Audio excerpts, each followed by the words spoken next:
So coming up now, we have sort of, in a way, the heart of the day, which is social business. This is looking at how companies are using social media, not just for marketing, but in deeper ways, relating to their customers, relating to design, relating to the next generation of products they're going to have. Before we go into that, we have Sandy Carter from IBM, who will be giving a presentation, sort of 6-minute research break, one of our research bursts, about a study done by IBM about what businesses are thinking about social media. This was a massive undertaking, which I think Sandy will explain the complexities and the value of it, I think, to this audience. Sandy Carter, the social evangelist for IBM. I'm gonna take this down.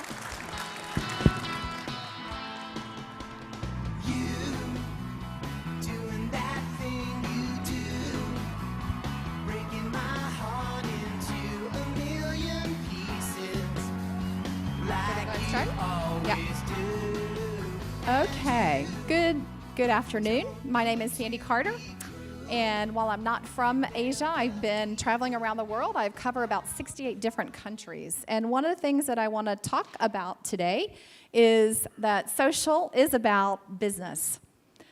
If you want to follow me on Twitter, I would love that, and I also blog about different examples, especially around the return on investment of social. So I don't know if someone can take me to the next slide, please. Is there a flipper? Or there we go. So social, we believe, is about business. Lots of different case studies. I'll just go through a couple very quickly.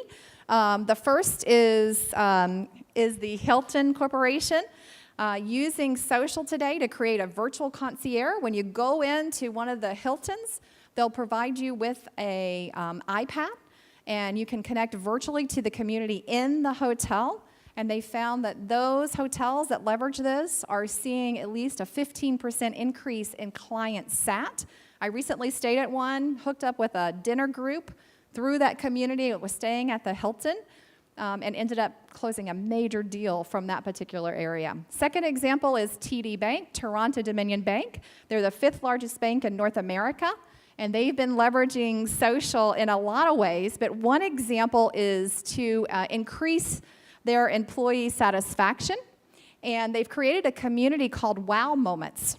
They have 85,000 employees. 55,000 have contributed to the community, articulating great examples of customer service. So for instance, one lady was in the call center, and someone called in. It was her birthday. She was doing a transaction. The lady in the call center got folks together to sing to her sing happy birthday. The lady happened to be the #1 blogger in Canada, so she blogged about that customer experience, which dramatically increased the number of new clients from Toronto Dominion Bank. And as a marketeer, think about all those wow stories, 55,000 of them that now you can use in marketing. Berlitz, based in Japan, is leveraging it with their 12,000 instructors, and they use it to share best practices and to do human resource sharing. And then last but not least, we have Asian Paints, who's based in India, the 10th largest paint company in the world, and they're leveraging it to enter new markets. They're now in 17 countries. They leverage social analytics to determine the right people who are influencers in that region, and they've bursted through markets based on social. So we believe that social is actually not social media, which to us means just PR, just marketing, just communications. We believe it's about business, and it's about every process in that business. From our research, we found that it's now at the very top of the organization. Every 2 years, we do a CEO study, and this last CEO study that just got published was quite interesting. So 2 years ago, CEOs could not spell social. If you look at today, the percentage of CEOs using social in business on a global basis is about 16%. That's up from 1% 2 years ago. But surprisingly, in the next 3 years, 60% of those CEOs said it's mandatory that they become social.